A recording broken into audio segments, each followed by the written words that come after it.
청량리 민자역사의 모습입니다. 사실 뭐 이 동네는 청량리역을 빼놓고는 뭐 이야기가 안 되죠.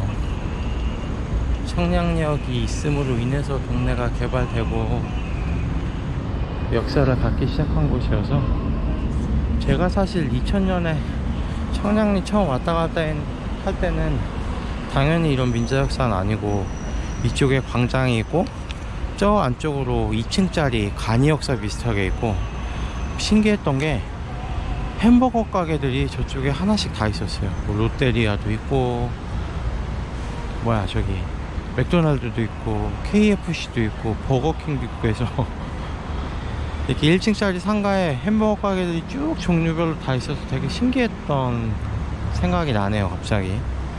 지금은 이제 개발이 다 돼가지고 이런 민자역사로 바뀌었습니다. 이쪽에 이제 롯데백화점이 입주해 있고, 뒤편으로는 롯데마트, 그리고 저쪽은 예전에 롯데백화점이 있던 자리인데 지금은 철거가 되고, 아까 보신 것처럼 롯데건설에서 60층 가량 되는 빌딩이 4동이 들어선다고 하니까, 지금 이렇게 지금 환히 뚫려 있는 하늘을 잘 봐두세요. 몇 년 뒤면은 이쪽에 살벌한 빌딩들이 들어갈 예정입니다. 롯데백화점이 저쪽에 있었는데, 좀 오래되신 분들은 아마 기억하실 거예요. 백화점이 들어오기 전에 저쪽에 처음 생긴 게 60년대 중반 이후인가요? 대왕코너라고 하는 상가 건물이 저쪽에 5층짜리, 7층짜리 상가 건물이 들어와서, 그때로 따지면 그게 백화점이죠. 대왕코너가 들어와서 영업을 했었습니다. 그 대왕코너가 나중에 맘모스 백화점으로 바뀌었다가, 맘모스 백화점이 롯데백화점으로 됐다가, 롯데플라자로 이제 바뀌었다가 철거가 돼가지고 이제 재개발이 되는 거죠. 사실은 저기가 가슴 아픈 사건이긴 합니다만, 대왕코너 시절에 화재가 굉장히 크게 났었어요. 1972년, 74년, 75년 이렇게 화재가 크게 3번 있었는데, 그 화재 때문에 돌아가신 분만 해도 거의 100명에 육박할 정도거든요. 엄청난 사건이었죠, 사실. 그런 가슴 아픈 화재로 유명한 곳이기도 합니다. 그래서 롯데백화점 자주 다니시는 분들은 기억하실지 모르겠어요. 저쪽이 사실은 옆으로 들어갈 수 있는 문이 하나가 있었잖아요. 그 문 옆에 보시면 그 귀여운 해태상, 왜 그 광화문 앞에 있는 그 화기를 막아준다는 전설상의 동물, 그 해태상이 자리하고 있었는데, 아마 그게 저쪽에 이제 더 이상 화재가 나지 않고 무사히 영업할 수 있게요 해주세요 바라는 의미에서 아마 해태상이 있지 않았나라고 생각은 하는데, 나중에 이제 저쪽에 롯데스카이 건물들이 들어섰을 때 그 해태상이 다시 들어올지 한번 봐야 되겠습니다. 그러니까 그 대왕코너 때 화재도 참 안타까운 게, 아까 제가 5층 7층을 헷갈렸던 이유가 뭐냐면, 그 정부에서 개발 인가를 받을 때는 5층 건물로 짓겠다고 했다가 자기 마음대로 2층을 더 증축을 해서 7층으로 했던 거예요.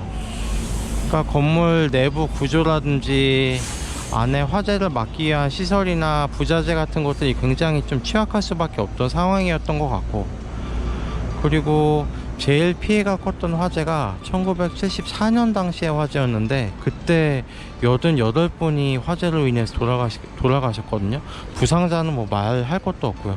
근데 그렇게 피해가 컸던 이유가 뭐냐면, 6층에 그때 저쪽에 클럽이 있었대요. 고고 클럽, 타임 클럽?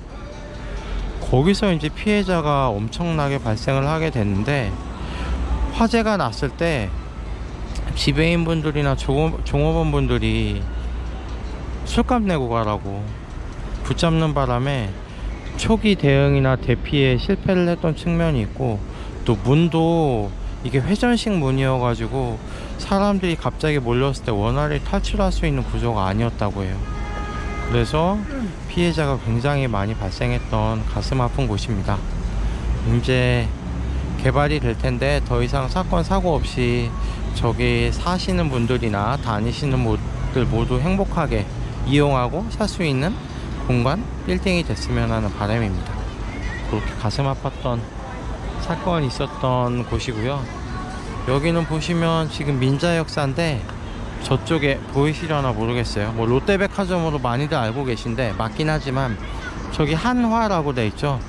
그래서 이 민자역사를 직접 개발한 곳은 사실 한화예요.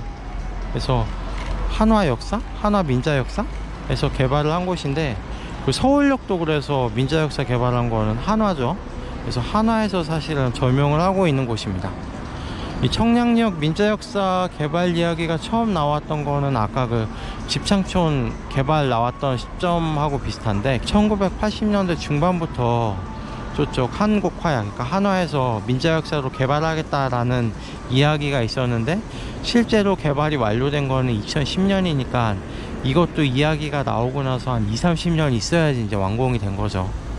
참 청량리는 뭐 한번 하자고 하면은 바로 되는 건 없고 기본 한 20-30년 있어야지 되는 동네인 것 같아요. 그래서 2010년에 완공이 돼서 30년 동안, 그러니까 2040년까지 한화에서 이쪽을 점용해서 사용할 수 있는 권리가 보장이 돼 있고, 한화에서 이제 롯데백화점 측에 그 이용을 할 수 있는 사용권을 부여를 한 거죠. 백화점이나 마트로 해서 한화 역사 소속이다, 2040년까지는. 그거를 좀 아시면 어떨까 싶고요. 뭐 모르셔도 아무 문제는 없습니다. 그래서 한화에서 개발할 때 이쪽을 아키플랜이라는 건축 설계사 사무소에서 디자인을 한 걸로 알고 있는데, 그리고 그 아키플랜에서는 일본의 뭐 포스트 모던 건축가로 유명한 다케야마 미노루라고 하는 사람한테 감수를 받아서 설계를 했다고 해요. 근데 말씀을 드린 이유가 아까 서울역도 한화에서 개발했다고 했잖아요. 그 서울역을 디자인한 것도 청량리역을 디자인한 건축 설계 사무소하고 같은 곳이고, 그곳도 일본인 건축가한테 감수를 받아서 그런지 몰라도 제 눈에는 청량리역이 서울역 민자역사랑 디자인이 좀 비슷한 것 같아요. 이렇게 유리로 이렇게 돼 있고, 저 위 상부에 저런 구조물이나 또 실내로 들어갔을 때 이렇게 공간감 있게 설계된 구조 같은 것들 봤을 때 서울역하고 되게 비슷하다고 저는 느낌을 받았었는데, 알아보니까 건축 설계 디자인한 곳하고 감수를 받은 설계가 건축가가 같아서 아마 이렇게 좀 비슷하게 모양이 나오지 않았나 생각이 됩니다. 뭐 이건 어디까지나 제 개인적인 생각이고요. 한번 올라가서 저쪽 9층에 가면은 저희 옥상 정원이 펼쳐져 있는데, 가능하면 저 올라가서 한번 주변을 둘러보겠습니다.